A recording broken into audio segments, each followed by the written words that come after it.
বাঙালিও শুভেন্দু অধিকারী টাইপের দালাল মির্জাফরদের পাস করে গেছে।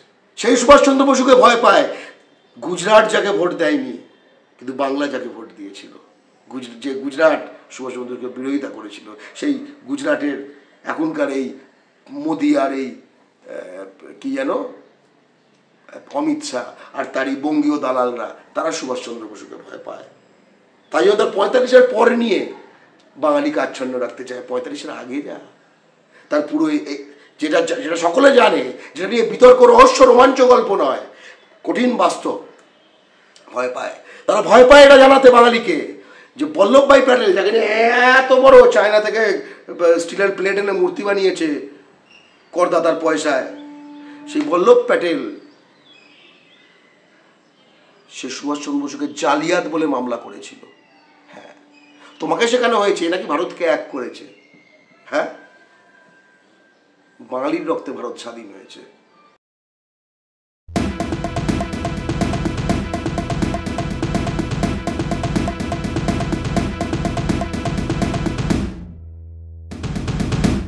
উনি কি তাহলে এইখানে ছিলেন? উনি কি তাহলে রাশিয়া ছিলেন? উনি কি তাহলে চীনে ছিলেন, আমেরিকায় ছিলেন, ইউপিতে ছিলেন, আসামে? এইসব করে কেন বলুন? হয়তো 45-এর পর থেকে ধরে, কারণ জীবিত সুভাষকে এরা ভয় পায়। যে সুভাষ তার রাজনৈতিক জীবনে যে কথা বলে গেছে, ভয় পায়। সাভারকারকে যেভাবে বলেছে তোমার ব্রিটিশের দোসর, ভয় পায়। যেভাবে সুভাষচন্দ্র বসু শ্যামাপ্রসাদ বসুর মাথায় টাক ফাটিয়ে দিয়েছিল মেরে, তার ছেলেরা ভয় পায়। যেভাবে সুভাষচন্দ্র বসু বলছিলাম যে আমরা বল প্রয়োগ করে এই হিন্দু মহাসভা, সাভারকারের পার্টি, এটাকে আটকাবো, শ্যামাপ্রসাদ ওতে ছিল। এই সুভাষচন্দ্র বসুকে, যে সুভাষচন্দ্র বসু সব কিছু লিখিত বলে গেছে, এটাকে ভয় পায়। সেই সুভাষচন্দ্র বসুকে ভয় পায় গুজরাট যাকে ভোট দেয়নি, কিন্তু বাংলা যাকে ভোট দিয়েছিল।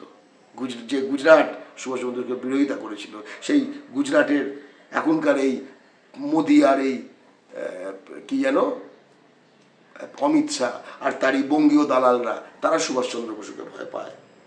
তাই ওদের 45-এর পরে নিয়ে বাঙালিকে আচ্ছন্ন রাখতে চায়। 45-এর আগে যা তার পুরো যেটা যেটা সকলে জানে, যেটা নিয়ে বিতর্ক, রহস্য, রোমাঞ্চ গল্প নয়, কঠিন বাস্তব, ভয় পায়। তারা ভয় পায় এটা জানাতে বাঙালিকে যে বল্লভভাই প্যাটেল, যাকে নিয়ে এত বড় চায়না থেকে স্টিলের প্লেট এনে মূর্তি বানিয়েছে করদাতার পয়সায়, সেই বল্লভ প্যাটেল সে সুভাষচন্দ্র বসুকে জালিয়াত বলে মামলা করেছিল। হ্যাঁ, তোমাকে শেখানো হয়েছে নাকি ভারতকে এক করেছে। হ্যাঁ, বাঙালির রক্তে ভারত স্বাধীন হয়েছে।